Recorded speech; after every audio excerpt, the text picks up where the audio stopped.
You are looking at Julian's pronunciation guide, where we look at how to pronounce better some of the most mispronounced words in the world, like this other curious word. But how do you say what you're looking for today?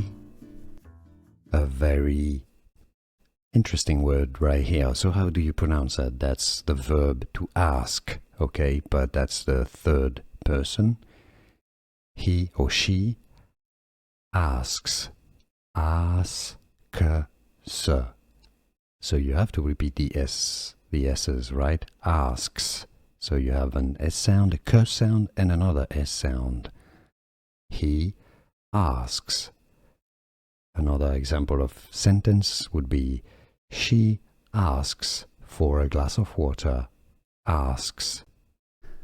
Here are more videos on how to pronounce more confusing words and names too many mispronounced. Like this video if you found it useful. I appreciate your support. I'll see you soon and thanks for watching.